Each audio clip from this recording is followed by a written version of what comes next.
सुबह की शुरुआत होती है एक नए दिन और एक नई उम्मीद के साथ। लेकिन इस चकाचौंध के पीछे एक ऐसी चीज़ है जो हर सेकंड हर मिनट बढ़ रही है। एक ऐसा सच जिसे हम रोज़ डस्टबिन में डालकर भूल जाते हैं।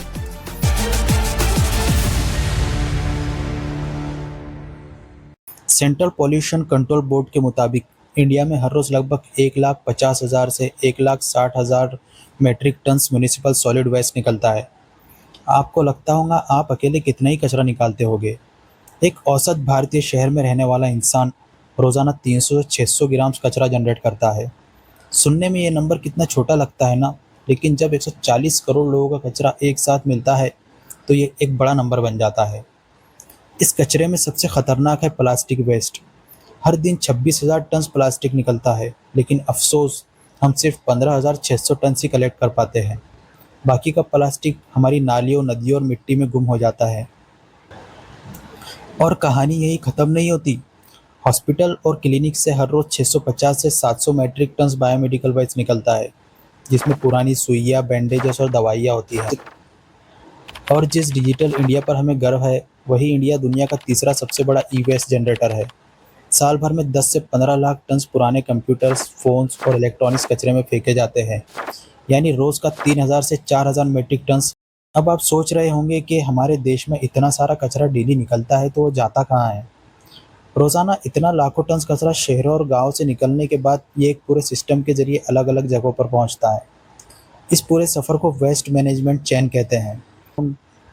जब आपके घर के सामने से कचरे वाली गाड़ी वेस्ट ले जाती है तो वो कचरा इन बड़े ठिकानों पर जाता है। गाड़ी वाला आया घर से कचरा निकाल, गाड़ी वाला आया घर से कचरा निकाल। गाड़ियों से कचरा सबसे पहले डायरेक्ट डंपिंग ग्राउंड नहीं जाता, बल्कि शहर के अलग अलग MRF सेंटर यानी कचरा छाटनी केंद्र पर लाया जाता है। कचरा छाटनी केंद्र पर सूखे कचरे और गीले कचरे को अलग अलग किया जाता है। सूखे कचरे में प्लास्टिक, कांच, मेटल और पेपर को अलग किया जाता है। इसमें जो रिसाइकल होता है उसे रिसाइकलिंग फैक्ट्रीज को बेच दिया जाता है। और गीले कचरे को कंपोस्टिंग प्लांट्स या बायोमेथानेशन प्लांट्स में भेजा जाता है, जहां इससे खेती के लिए खाद या फिर बायोगैस या इलेक्ट्रिसिटी बनाई जाती है। जो कचरा रिसाइकल नहीं हो सकता लेकिन जलने लायक होता है, उसे बड़े बड़े वेस्ट टू एनर्जी प्लांट्स में भेजा जाता है। इन प्लांट्स में कचरे को हाई टेम्परेचर पर जलाकर इलेक्ट्रिसिटी जनरेट की जाती है। दिल्ली, मुंबई और बेंगलोर जैसे बड़े शहरों में ऐसे बड़े बड़े प्लांट्स चल रहे हैं। जो कचरा ना तो रिसाइकल हो सकता है, ना उससे खाद बन सकती है और ना ही उसे जलाया जा सकता है। उस कचरे को शहर के बाहर बने बड़े डंपिंग ग्राउंड में भेज दिया जाता है। इंडिया का सबसे पुराना और सबसे बड़ा डंपिंग ग्राउंड ये मुंबई में है, जिसे देवनार डंपिंग ग्राउंड कहा जाता है। मेरे पीछे जो आप देख रहे हैं ये कोई कचरे का पहाड़ नहीं है, यह है Deonar dumping yard. Deonar dumping ground Mumbai का सबसे बड़ा कचरा डंपिंग स्थल है, जो शहर के पूर्वी इलाके में स्थित है। ये दिल्ली में गाजीपुर, बालासोर और ओखला ये कचरे के पहाड़ इतने ऊंचे हो चुके हैं कि इनकी हाइट कुतुब मीनार के बराबर पहुंचने लगी है। पेपर पर तो सिस्टम यह है कि कचरा अलग अलग होकर प्रोसेस होना चाहिए, लेकिन ग्राउंड रियलिटी थोड़ी अलग है। लोग अक्सर गीला और सूखा कचरा अलग नहीं करते। मिक्स्ड कचरा आने की वजह से रिसाइकलिंग मशीन्स और कंपोस्टिंग प्लांट सही से काम नहीं कर पाते। लगभग 50 से 60% कचरा आज भी बिना किसी प्रोसेसिंग के सीधा शहरों के बाहर डंपिंग ग्राउंड में डंप कर दिया जाता है। यही वजह है कि हर बड़े शहर के बाहर कचरे के बड़े बड़े पहाड़ खड़े हो गए हैं। अगर ये कचरा इसी तरह बिना प्रोसेसिंग के लगातार जमा होता रहा तो आने वाले कुछ ही सालों में हमारे शहर और आसपास का माहौल जीने लायक नहीं बचेगा। ये सिर्फ एक गंदगी का मामला नहीं है, बल्कि ये एक बहुत बड़े इन्वायरमेंटल और हेल्थ क्राइसिस की तरफ इशारा है। अगर हालात नहीं बदले तो आने वाले वक्त में ये गंभीर नतीजे सामने आएंगे। शहर कचरे के पहाड़ों से घिर जाएंगे। बड़े शहरों के पास अब नया कचरा डालने के लिए ज़मीन ख़त्म हो रही है। अगर कचरा ऐसे ही बढ़ता रहा तो शहर के आसपास के गांव, खेती की ज़मीन और फॉरेस्ट एरियाज़ को डंपिंग यार्ड बनाना पड़ेगा। एक वक्त ऐसा आएगा जब आपको घरों से थोड़ी ही दूरी पर कचरे के नए पहाड़ खड़े दिखेंगे। पीने का पानी जहरीला हो जाएगा। जब कचरे के ढेर पर बारिश का पानी गिरता है तो वो कचरे के जहरीले केमिकल्स, हेवी मेटल्स और गंदगी को घोलकर नीचे ज़मीन में ले जाता है। इस काले जहरीले पानी को लीचाटे कहते हैं। ये लीचाटे ज़मीन के अंदर जाकर ग्राउंड वाटर में मिल जाता है।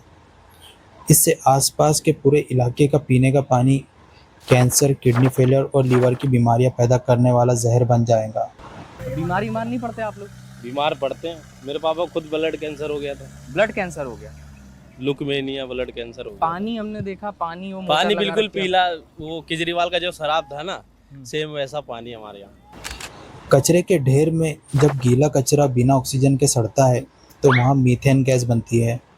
मीथेन एक आग पकड़ने वाली गैस है। यही वजह है कि गर्मियों में गाजीपुर या देवनार जैसे डंपिंग ग्राउंड में अपने आप आग लग जाती है। इस आग से निकलने वाला काला धुआं, जिसमें डायोक्सिन्स और फ्यूरेंस जैसे जहरीले तत्व होते हैं, वो एयर पॉल्यूशन को सीवियर कैटेगरी में पहुंचा देते हैं, जिससे रेस्पिरेटरी प्रॉब्लम्स, अस्थमा और लंग्स कैंसर का खतरा बहुत बढ़ जाता है। A massive fire broke out at Gazipur landfill on Sunday.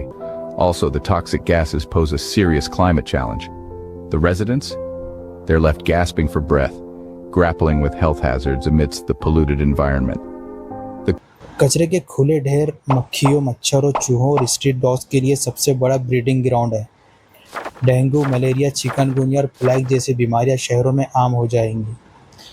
हम जो प्लास्टिक वेस्ट सड़कों पर कचरे में फेंकते हैं, वो बारिश के दिनों में ड्रेन पाइप और नालों को ब्लॉक कर देता है। थोड़ी सी बारिश में भी पूरा शहर डूबने लगता है, जैसा हम हर साल मुंबई, चेन्नई या बेंगलोर में देखते हैं। क्या इस कचरे को मैनेज करने का कोई हल है? सरकार और म्यूनिसिपल कॉरपोरेशन अब zero waste to landfill model पर काम कर रही है, लेकिन ये तब तक कामयाब नहीं होगा जब तक हम आम नागरिक इसमें मदद ना करें। घर से ही गीला कचरा और सूखा कचरा अलग अलग करके देना सबसे बड़ा और ज़रूरी स्टेप है। प्लास्टिक का इस्तेमाल जितना कम होगा, कचरे का पहाड़ उतना ही छोटा होगा। कचरे को फेंकने के बजाय उसे रिसाइकल करके दोबारा नई चीज़ें बनाना चाहिए। अगर हमने आज अपना कचरा मैनेज नहीं किया तो कल हमें कचरे के बीच जीने की आदत डालनी पड़ेगी। हमारी आने वाली पीढ़ी को साफ हवा और पानी के लिए तरसना पड़ेगा।